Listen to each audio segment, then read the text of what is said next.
శుక్లాంబరధరం విష్ణుం శశివర్ణం చతుర్భుజం ప్రసన్నవదనం ధ్యాయేత్ సర్వవిఘ్నోపశాంతయేత్. వ్యాసాయ విష్ణురూపాయ వ్యాసరూపాయ విష్ణవే నమో వై బ్రహ్మనిధయే వాసిష్ఠాయ నమో నమః.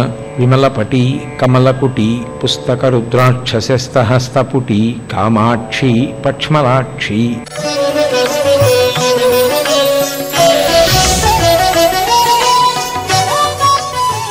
బ్రహ్మాండమైనటువంటిది ఓ 1,50,00,000 కారు ఒకటి విమానంలో విదేశాల నుంచి తెప్పించి మామగారిచ్చి, అల్లుడా నా కూతుర్ని తీసుకుని వెళ్ళబోయ్ అంటే, మామగారండి ఎందుకండి, బ్రహ్మాండమైన గుర్రబండి ఉంది నాకు అని అక్కడి నుంచి ఆ గూడు బండిలోకి అమ్మాయిని ఎక్కించి అటు ఇటు ఊగిపోయి కర్రలు భుజాలకు కొట్టుకుంటుంటే ఆయన ముందు దండెక్కి ట్రర్రని దాన్ని కొట్టుకుంటూ వెళ్తున్నాడు అనుకోండి, ఊళ్ళో వాళ్ళు ఏమనుకుంటారు, ఏంటంటే ఇలాంటి అల్లుడు వచ్చాడు ఈయనకి అనుకోరు.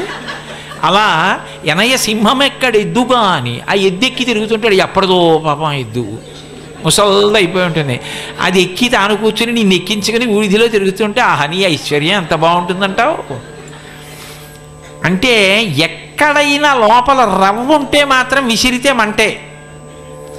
నిజంగా ఆవిడికి ఎక్కడైనా చిన్న అనుమానం ఉందనుకోండి శివుడికి ఐశ్వర్యం లేదని, అమ్మో నిజమేనండి బాగా వచ్చారు సుమా దేవుళ్ళలాగా, ఇప్పటికే అనవసరంగా ఇక మళ్ళీ ఎప్పుడు శివ అన్నండి అని పారిపోవాలి ఇంటికి. అలా మాట్లాడాడు. అయ్యో నా పెళ్లి పాడైపోతుందేమో కాదు, అవతల వారి యందు శివభక్తిని అలా పరీక్షించాడు.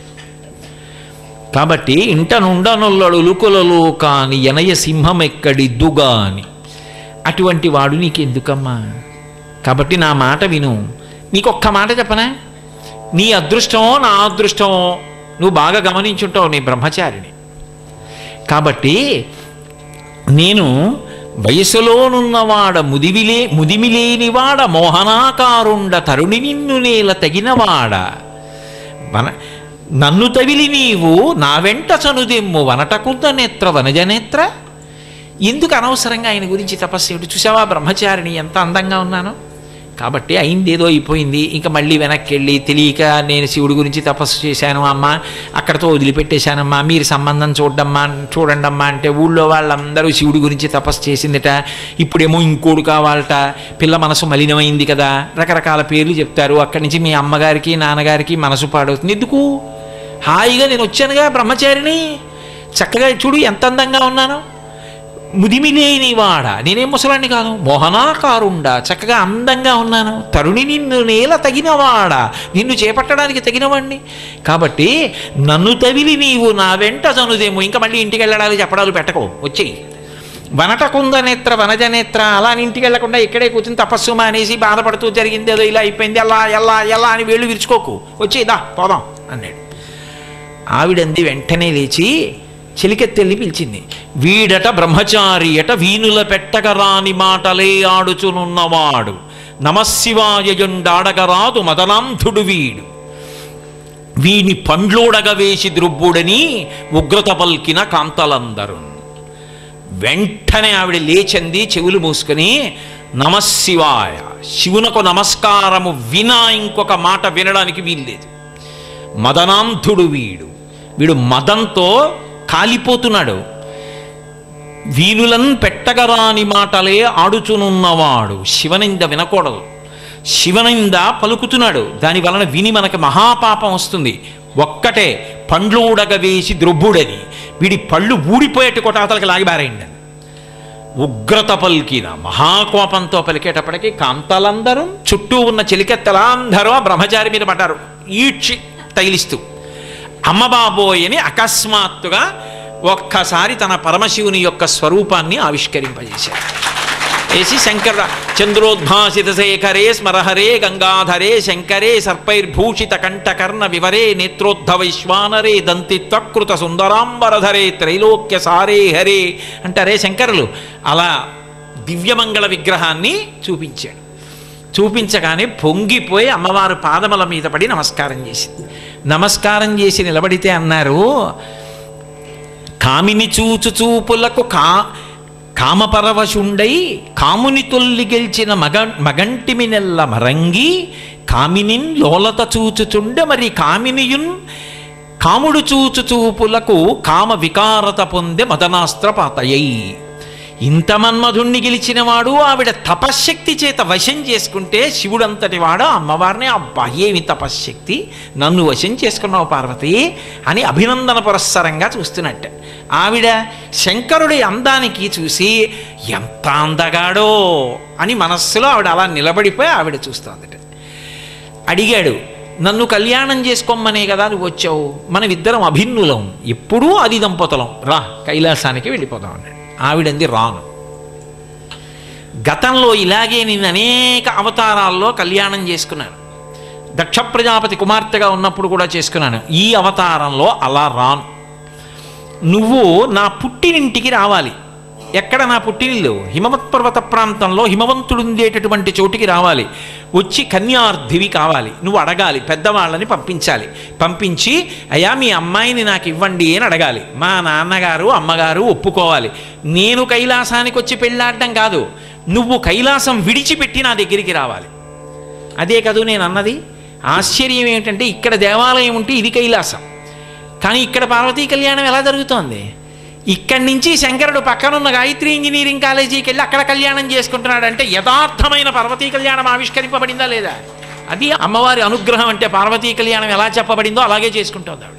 అందుకే కదా అన్ని సంబారాలు వచ్చాయి అనుకోకుండా. కాబట్టి నువ్వు రావాలి, కైలాసం విడిచిపెట్టి వచ్చి నన్ను పరిణయమాడి నన్ను తీసుకుని కైలాసానికి వెళ్ళు. ఇక్కడి నుంచి వచ్చి కళ్యాణమై కళ్యాణమూర్తులు ఆలయంలోకి వస్తారు. కాబట్టి అలా జరగాలి కళ్యాణం తప్ప ఇంకొకలా నేను కైలాసానికి నీతో వచ్చేసి కైలాసంలో మన ఇద్దరం పెళ్లి చేసుకోవడం అన్నమాట ఉండదు. నువ్వు రా, పెద్దవాళ్ళని పంపించు, అర్థించు కన్యని. అమ్మ బాబోయ్ ఇంత నియమం పెట్టింది, భక్తికి వశుడు కదా మరి, అలాగే అయితే పెద్దవాళ్ళని పంపిస్తాను అని కైలాస పర్వతానికి వెళ్ళిపోయాడు. వెళ్ళిపోయి ప్రమదగణాలందరినీ పిలిచాడు. ఒరే అమ్మ కనపడిందిరా, కానీ ఈ అవతారంలో అమ్మని కళ్యాణం చేసుకోవాలంటే నేను కబురు చెయ్యాలి. పెళ్ళి జరగాలి అంటే లోకంలో బలము గలవారు, నిపుణత కలవారు, బుద్ధి కుశలత కలవారు, సంపద కలవారు వివాహతతికి కవలయుధరన్. ఎంత గొప్ప మాట చెప్పాడో చూడండి. ఆయన అన్నాడు, రే పెళ్ళి అవ్వడం అంటే కొన్ని లక్షణాలు ఉన్న వాళ్ళని ముందు సేకరించుకోవాలి, వాళ్ళని దగ్గర పెట్టుకోవాలి తప్ప ఏదో ఇంట్లో పెళ్ళి అంటే పెళ్ళి పెళ్ళి పెళ్ళి అంటే అంత సబబుగా అంత అందంగా ఉండదు. అది చాలా అందంగా తృప్తిగా పెళ్ళి జరగాలి అంటే బుద్ధి గలవారు, మొట్టమొదట మంచి బుద్ధి కలిగిన వారు, దాని గురించి తెలిసున్న వారిని ఆశ్రయించాలి. నిపుణత గలవారు, కేవలం తెలిసుంటే సరిపోదు, అక్కడ ఉన్న దేశకాలాదులను బట్టి అందం వచ్చేట్టి ఎలా చెయ్యాలో చెప్పగలిగిన వాడు అయి ఉండాలి. నిపుణత గలవారు, అలాగే బుద్ధి కుశలత కలవారు, దాని యందు మంచి సూక్ష్మ బుద్ధితో ఆలోచించి అప్పటికి ఏ నిర్ణయం చేసి ఎలా చెయ్యాలో చెప్పగలిగినటువంటి వారై ఉండాలి. అది శాస్త్ర విరుద్ధము కాకూడదు. సంపద కలవారు, డబ్బు కలిగిన వాడు ఉండాలి పక్కన పెళ్లిలో. ఎందుకని అంటే అస్తమానం అన్నింటికీ మీరు తీలేరుగా. గబుక్కన అవసరం వచ్చిందనుకోండి, ఓ 1000 ఇవ్వండి అంటే నోటు రాయండి అనేవాడు ఉంటే అలా పరువు పోదు. ఓ 1000 ఇవ్వండి అంటే తీసుకోండి అని ఏదో ఆయన డబ్బు ఈయన దగ్గర పెడితే ఈయనప్పటికీ ఆయనకి ఇస్తున్నంత చులాక్గా తీసి ఇలా ఇచ్చేవాడు అయి ఉండాలి.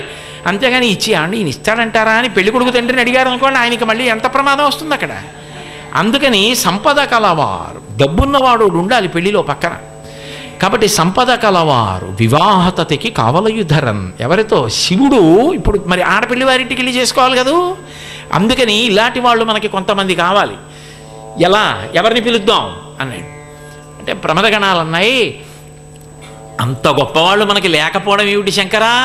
సప్తర్షులు ఎప్పుడూ నీ వెంట తిరుగుతూ ఉంటారు, సప్తర్షులు భార్యలతో ఉంటారు ఎప్పుడు. అందుకే సప్తర్షి పూజ అంత గొప్పది. అసలు పార్వతీ కళ్యాణంలో సప్తర్షి పూజ చేస్తే ఇంకా సబబుగా ఉంటుంది. ఈశ్వరుడు ఎప్పుడో చేయిస్తాడులేండి. కాబట్టి ఆ సప్తర్షుల్ని పిలవండి. అందులో వశిష్ఠుడి భార్య అరుంధతీదేవి ఉంది, పెద్దరికానికి పెట్టింది పేరు. ఎందుకంటే మగవాళ్ళు మాట్లాడుకునేటప్పుడు ఉండేటటువంటి లక్షణం ఏమిటంటే బాగుండదని ఊరుకుని అందరూ వెళ్ళిపోయిన తర్వాత వెనక ఎకసెక్కం మాట ఏదో ఒకటి మొదలెడతారు.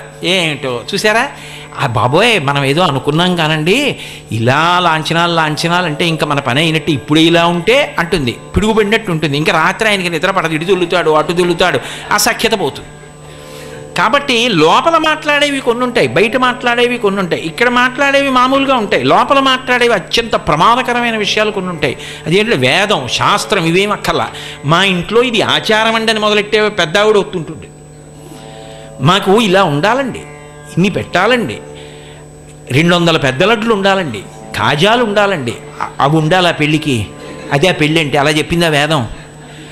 సారీ ఏం పెడతారు, ఎన్ని ఇస్తారు, మాకు చాలా సర్కిల్ ఉందండి, వీళ్ళు ఇవ్వకపోతే పంచుకోలేడు దరిద్రుడు, వాడు కొనుక్కుని ఇచ్చుకోలేడు. ఇగో ఇలాంటివన్నీ ఉంటాయి. మరి ఎందుకమ్మా మీరు ఇచ్చుకోలేరా అన్నాడు అనుకోండి, ఏ నా బోటికాడోను, ఒక్క కొడుకు అదో ముచ్చట కదండి వాళ్ళు అలా చేస్తే. ఆ లేకి బుద్ధికి ఇదొక అర్థకం మళ్ళీ. కాబట్టి మగపిల్లవాడి తల్లి అనేటప్పటికీ ఎన్ని అక్కర్లేని కోరికలు. బావగారు మీ శక్తిని బట్టి చెయ్యండి, ఆ తర్వాత ఆమె నా కోడలు, ఆమెకి ఎలా చేయించుకోవాలో నాకు తెలుసు, మీరు సంతోషంగా మీ పిల్లనివ్వండి బావగారు అన్నాడు. అదే రామాయణంలో జనక మహారాజు గారు అయితే అన్నాడు, నేను పెద్దవాణ్ణి, నేను గొప్పవాణ్ణి కాను జనక మహారాజా, నేను అర్ధిని, నువ్వు దానం చేస్తున్నావు, కన్యాదానం చేస్తున్నవాడివి నువ్వు, పుచ్చుకుంటున్నవాడిని నేను, నువ్వా గొప్పవాడివి నేనా?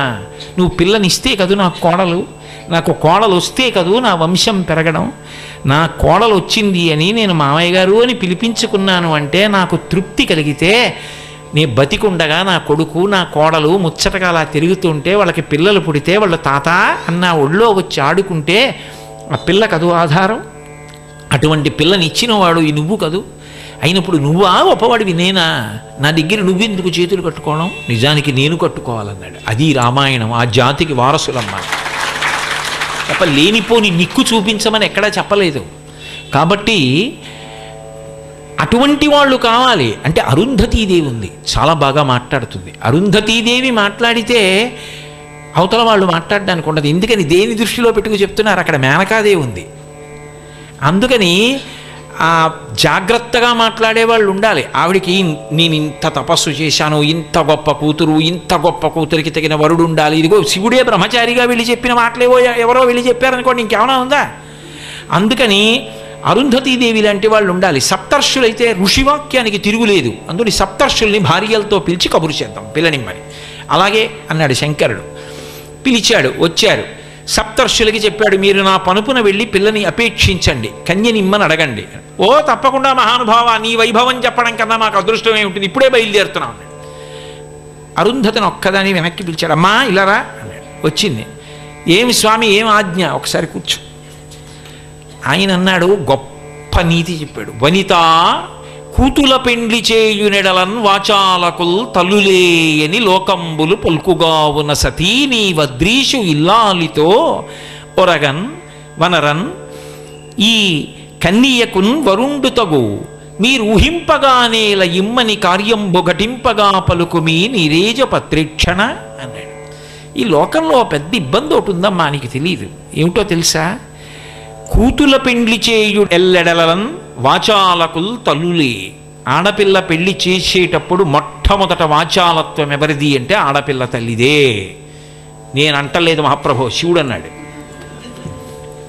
ఎందుకంటే పెళ్ళి కుదిరే వరకు ఒకలా ఉంటుంది, పెళ్ళి కుదిరిపోయిన తర్వాత ఆడపిల్ల తల్లికి వెంటనే వచ్చే అనుమానం ఏమిటంటే, ఏమిటో అంత చొట్టుకుని ఒప్పేసుకున్నారు, ఇంతకన్నా 4 సంబంధాలున్నాయి, ఈ సంబంధం కాకుండా మిగిలిన 3 కూడా ఒక్కసారి చూస్తే బాగుండేదేమో, గబుక్కును ఒప్పేసుకున్నానేమో, ఆ 3 ఇంకా ఆస్తి ఎక్కువ ఉంది, ఆ పిల్లాడి ఉద్యోగం మంచిది కాబట్టి ఇంకా పిల్ల సుఖపడినేమో, చటుక్కుని ఒప్పేసుకున్నామేమోనండి. మనం కానీ తొందరపడిపోలేదు కదా, మనం చేసిన నిర్ణయానికి పిల్ల జీవితం పాడైపోదు కదా, పర్వాలేదంటారా? ఆ పిల్లాడి జుత్తు నొక్కులుగా బాగానే ఉంది, కానీ ఏమిటో ఇలా దువ్వుకున్నట్టు లేదు. అతను అయితే పాపిడి తీసుకుని పక్కకి ఇలా దువ్వుకుంటే అందంగా లేడు, మన పిల్లకి తగినట్టు ఉండడంటారా? ఇతను కొంచెం వలమవుతాడేమో అని నాకు అనుమానంగా ఉందండి అంటుంది. ఆయనకి నిద్ర పట్టదు. ఇంకా నేనేమైనా తప్పు చేశానా, ఆడపిల్లని అనవసరంగా ఇచ్చేస్తున్నానా, నా కన్నతల్లి ఏమైపోతుందో, నాన్నగారండి నన్ను నమ్ముకు బతుకుతోంది. ఇంకా మర్నాడు వాళ్ళు వచ్చారనుకోండి, అంత స్వేచ్ఛగా మాట్లాడటం, అడుగడుగునా అనుమానమే. అక్కర్లేని మాట ఏదో చటుక్కుని అంటుంది, అగ్నిహోత్రంలో అంటుకుంటుంది. అది వాచాలకులు తల్లులే కావున ఆ కన్యకున్ వరుణుడు తగు, ఇది బాగా చెప్పు, మీ అమ్మాయికి వరుడు తగినవాడే. ఎందుకంటే మేనకాదేవికి ఎక్కడో అక్కడ అనుమానం వస్తుంది, మా అమ్మాయికి తగినవాడేనా శివుడు అని 1000 మాటలు అడుగుతుంది. చాలా మంచివాడు, చాలా అందంగా ఉంటాడు, చాలా బాగుంటాడు. ఎందుకంటే అపప్రద ఒకటి ఉంది లోకంలో, పావులు వేసుకుంటానని. ఆ పావులు వేసుకుంటాడు కదమ్మా, మా అమ్మాయి ఎలా కాపురం చేస్తుంది, ఇలాంటివేవో అడుగుతుంది మేనకాదేవి. జాగ్రత్తగా చెప్పు సుమా, కార్యం భుగటింపగా పలుకు మీ అంభోజపత్రేక్షణ. ఎలాగైనా ఈ పెళ్లి కుదిరేట్టు మాట్లాడు సుమా, ఆవిడ తపస్సు చేసింది, మాట ఇచ్చాను, ఇప్పుడు అయితే నేను తపస్సు చేయాలి మళ్ళీ, అందుకని జాగ్రత్త సుమా. అంటే లోకము యొక్క వ్యవహారం ఎలా ఉంటుందో అలాగే చెప్పాడు శంకరుడు. పార్వతీ కళ్యాణం ఎన్ని మలుపులు తిరిగిపోయింది అనుకుంటున్నారు, ఏదో పూర్తి చేయాలి కాబట్టి చేస్తున్నాను కానీ.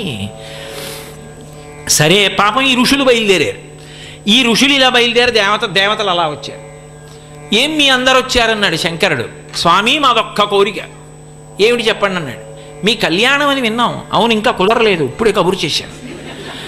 ఒక్క మాట చెయ్యాలి, మీ పెళ్లిలో ఆడపిల్లని త్రికరణ శుద్ధిగా కన్యాదానం చేయకుండా భయపడుతూ మీ మీద అనుమానంతో కన్యాదానం చేసేటట్టుగా మీరే మీ పెళ్లి పాడు చేసుకోవాలి. అది ఎందుకురా అన్నాడు. త్రికరణ శుద్ధిగా కన్యాదానం చేసేసాడు అనుకోండి, హిమవంతుడు మేనకాదేవితో కలిసి పార్వతీదేవిని మీ వంటి వారికి త్రికరణ శుద్ధితో కన్యాదానం చేస్తే మోక్షం వచ్చేస్తుంది. మోక్షం వచ్చేస్తే హిమవత్ పర్వతం ఉండదు. హిమవత్ పర్వతం లేకపోతే ఇన్ని లక్షల మంది తపస్సు చేసుకునే వాళ్ళకి ఆధారభూతమైన భూమి ఉండదు. అది దివ్య భూమి, అది అంతర్ధానం అవ్వకూడదు. అందుకే వాళ్ళ మనస్సులో మీ మీద అనుమానం వచ్చేటట్టు, ఇతను తగినవాడేనా అని అనుమానం వచ్చి నమ్మక లోపల మదనపడిపోతూ పైకి ఒప్పుకుంటూ కాసేపు సంతోషిస్తూ కాసేపు బాధపడుతూ కన్యాదానం చేసేటట్టు మీరే మీ పెళ్లి పాడు చేసేసుకోండి అన్నారు. మేం చేయలేం, మీరే చేసేసుకోండి. ఆయన ఉదారుడు నవ్వాడు. అలా చేయనా మా అత్తగారు మావగారిని, అలా అయితే హిమవత్ పర్వతం ఉంటుందా, మీ కోరిక తీరుతుందా, అది దేవభూమి, అలాగే చేస్తానులేండి వెళ్ళిరండి. వాళ్ళందరూ సంతోషంగా వెళ్ళిపోయారు. పర్వాలేదు లేరా హిమవత్ పర్వతం, ఆయన పెళ్ళి ఆయనే జాగ్రత్తగా అలా ఏదో పాడు చేసుకుని బాగు చేసుకుంటాడులే అని వెళ్ళిపోయారు. పాపం ఇప్పుడు ఎంత కష్టం చూడండి. అక్కడ వెళ్ళారు సప్తర్షులు, హిమవంతుడితో మాట్లాడారు. ఆయన చెప్పింది నిజంగా నేను ఆ పెళ్లి మాటలు ఇవన్నీ చెప్పాను అనుకోండి, 10 రోజులు చెప్పాలి పార్వతీ కళ్యాణం, అంత వర్ణించారు శివమహాపురాణంలో. ఇక్కడ హిమవంతుడు పాపం సంతోషించాడు. మేనకాదేవి ఎన్ని ప్రశ్నలు వేసిందో అరుంధతీదేవి కాబట్టి మాట్లాడి ఒప్పించి చాలా సంతోషంగా ఒప్పుకున్నారు మేనకా హిమవంతుడు. ఇంత గొప్పవాడు, తప్పకుండా పిల్లనిస్తామన్నారు. ఏదో ముహూర్తాలు పెట్టుకున్న తర్వాత శుభలేఖ వేశారు. శుభలేఖ వేసిన తర్వాత మరి శుభలేఖ వేసినప్పుడు అందులో ఏమని రాస్తారు, మీరు వచ్చినప్పుడు ఏదో బంధుమిత్ర సపరివారముగా విచ్చేసి మదర్పిత చందన తాంబూలాది సత్కారములను వేయకుని మమ్మ ఆనందింపజేయ ప్రార్థన. చందనం రాసేవాడు ఎవడు ఉండడు, పుట్టినే ఎలా అంటారంతే, చందనం రాసేవాడు ఉండడు, తాంబూలం ఇచ్చేవాడు ఉండడు. కానీ నేను మాత్రం మా అమ్మాయి పెళ్ళికి చేశాను భగవంతుడు అనుగ్రహంతో అలా. కాబట్టి అసలు ఆ చందనం అలది తాంబూలం ఇవ్వడం కదండి మర్యాద. అందుకని అదిగో ఆ హిమవంతుడు ఏం చేశాడంటే, మరి తన పిల్లలందరినీ పిలవాలి. ముందు ఆడపిల్లలు ఇంటికి వస్తేనే కదా సంతోషం ఏదైనా. శుభకార్యం అనేటప్పటికీ ముందు వాళ్ళు వచ్చేయాలి. ఒక్క చీర కోసం 3 రోజులు షాపింగ్కి వెళ్ళాలి. ఇవన్నీ చేస్తేనే కదా సంతోషం. తేవాలి, మళ్ళీ ఇచ్చేస్తుండాలి, ఇది బాగుందనాలి, రాత్రి పడుకోవాలి, పొద్దున్న లేవాలి, మళ్ళీ అంచు చూడాలి, పైన చూడాలి, ఏదో రకరకాలు ఉంటాయి. అవన్నీ సంతోషాలు. నేను ఎందుకు అవి తప్పని కానీ ఒప్పని కానీ నేను అంటలేదు, అదో సంతోషం. కాబట్టి అలా నడిచిపోవాలంటే మరి ఆడపిల్లలు రావాలి. హిమవంతుడికి ఆడపిల్లలు ఎవరు? ఆయన పర్వతం కాబట్టి ఆయనకి స్నేహితులు ఎవరు? బంధువులు ఎవరు? పర్వతాలే. కాబట్టి ఆయన హిమవంతుడు, ఆయనకి స్నేహితులు ఎవరు? గంధమాదన పర్వతం, వెంకటాచలం, అరుణాచలం, సహ్యాద్రి, ఈ పర్వతాలన్నీ ఆయనకి బంధువులు. అందున చాలా పెద్దవాడు బంధువుల్లో. కాబట్టి ఆయన బంధువులంటే ఆయన ఇంట్లో పెళ్ళంటే రాకుండా ఎవరుంటారు? కాబట్టి పుత్రమిత్ర కళత్రాదులతో రమ్మని ఉత్తరం రాసి శుభలేఖ పంపించాడు. ఇప్పుడు వెంకటాచలం వెడుతోంది అనుకోండి, వెంకటాచలం వెడితే వెంకటాచలంలో 7 కొండలు, 7 కొండల్లో ఉన్నటువంటి అరణ్యాల్లో ఉన్న తీర్థాలు, నదులకు భర్తలు కాబట్టి అల్లుళ్ళు, సముద్రాల్లో ఉన్న జలచరాలు, నదుల్లో ఉన్న జలచరాలు, పర్వతాల్లో ఉన్న ఎలకలు, గుహల్లో ఉన్న సింహాల దగ్గర నుంచి బయలుదేరి నదులు, సముద్రములు, జీవులు, క్రూరమృగములు, సాధుమృగములు, భక్తులు, మనుష్యులు అందరూ ఆడపిల్లి వారి తరపున వెళ్ళిపోయారు. మగపిల్లి వారి తరపున చతుర్ముఖ బ్రహ్మగారు, శ్రీ మహావిష్ణువు, సరస్వతీదేవి, లక్ష్మీదేవి, 33 కోట్ల మంది దేవతలు, ఋషిగణాలు, ప్రమదగణాలు, యక్షులు, రాక్షసులు, కిన్నెరులు, కింపురులు, గంధర్వులు అందరూ బయలుదేరారు. ఇక భూమి మీద ఎవడుంటాడు? అందరూ పెళ్లివారింటికే. ఇంతమంది హిమవత్పర్వత ప్రాంతానికి వెళ్ళిపోయారు పెళ్లివారింటికి. ఇంతమంది వెళ్ళిపోయిన తర్వాత అయ్య బాబోయ్ ఎంతమంది బంధువులో, ఎంత పొంగిపోయిందో మేనకాదే. హిమవంతుడు అంటే పాపం భోజనానికి ఏమైనా బియ్యం సరిపోతాయా, కూరలు సరిపోతాయా, అయితే ఆ డబ్బు ఎక్కడి నుంచి తేవాలి, చాలా సంతోషంగా ఖర్చు పెట్టేటటువంటి అదృష్టం వచ్చింది, తప్పకుండా తెప్పించేద్దాం అని ఆయన ఏదో సంతోషంగా తిరుగుతున్నాడు. మేనకాదేవికి ఉత్సాహం ఏమిటంటే మరి అల్లుడిని ఇంకా చూడలేదు కదా, అల్లుడిని చూడాలని ఆవిడ సంతోషం. అందుకని ఆవిడ ఏం చేసిందంటే గవాక్షంలో పైకి ఎక్కింది అంతఃపురానికి. ఎక్కి పక్కన నారద మహర్షిని పెట్టుకుంది. దేవఋషి, ఆయనకి అందరూ తెలుసు. పెట్టుకుని మా అల్లుడిని చూపించవయా అంది. తెల్లవారుజామున బ్రహ్మముహూర్తంలో బయలుదేరింది ఊరేగింపు. వస్తున్నాడు శంకరుడు పెళ్లికి. మొట్టమొదట చతుర్ముఖ బ్రహ్మగారు వచ్చారు. 4 తలలు, కమండలం, ఆ హంసవాహనం ఎక్కి వస్తున్నాడు సరస్వతీదేవితో. చుట్టూ ఋషిగణాలు నిలబడ్డాయి, స్తోత్రం చేస్తున్నాయి. అలా వస్తుంటే చూసింది మేనకాదేవి. అబ్బా ఆయనేనా మా అల్లుడంది. అబ్బా ఈయనకి 5 ఉండేవమ్మా తలకాయలు, ఓడి గిల్లిశాడు మీ అల్లుడు, 4 ఉన్నాయి. మీ అల్లుడు ఎక్కడమ్మా, మహానుభావుడమ్మా, ఆయన పేరు చెప్తే ఈయన పొంగిపోతాడమ్మా. ఓ అంత గొప్పవాడా, బ్రహ్మగారి గణాలన్నీ వెళ్ళిపోయి. తర్వాత శ్రీ మహావిష్ణువు వస్తున్నారు. ఆయన అందచందాలు, లక్ష్మీదేవి, ఆయన వెనక ఉండేటటువంటి గణాలు ఎవరికి చెప్పతరం. ఆ శంఖం, చక్రం, ఆ శోభ, ఆ గరుత్మంతుడు, ఆ వేదనాదం. ఓహో మహానుభావుడు బయలుదేరి వెళ్తున్నాడు, ఆయనేనా అంది. అమ్మ నిజంగా చెప్పాలంటే ఆయనకి మీ అల్లుడికి అభేదం, ఇద్దరికీ భేదం లేదు. కానీ ప్రస్తుత మాత్రం మీ అల్లుడు కాడు. ఇంతకన్నా మీ అల్లుడు అందంగా ఉంటాడు. ఈయన తపస్సు చేసి మీ అల్లుడి శరీరంలో సగభాగం పొందాడు. అబ్బా అంత అందంగా ఉంటాడా మా అల్లుడు అని. 11 అయింది. గుక్కెడు మజ్జిగ తాకుండా అలాగే నిల్చుంది. అల్లుడు వచ్చేస్తాడేమోనని పాపం. 12 అయింది. 1 గంట అయింది. నవగ్రహాలు వచ్చారు, యక్షులు వచ్చారు, గంధర్వులు వచ్చారు, కిన్నెరులు వచ్చారు, కింపురుషులు వచ్చారు. కాళ్ళు లాగి అక్కడే కుర్చీ వేసుకుని ఏదో పిలిచి గుక్కెడు మజ్జిగ తాగి పాపం అలా కూర్చుంది. అల్లుడు వెళ్ళిపోతాడేమో అని. ప్రదోష వేళ అయింది. సర్వం శ్రీ ఉమామహేశ్వర పరబ్రహ్మార్పణమస్తు. స్వస్తి.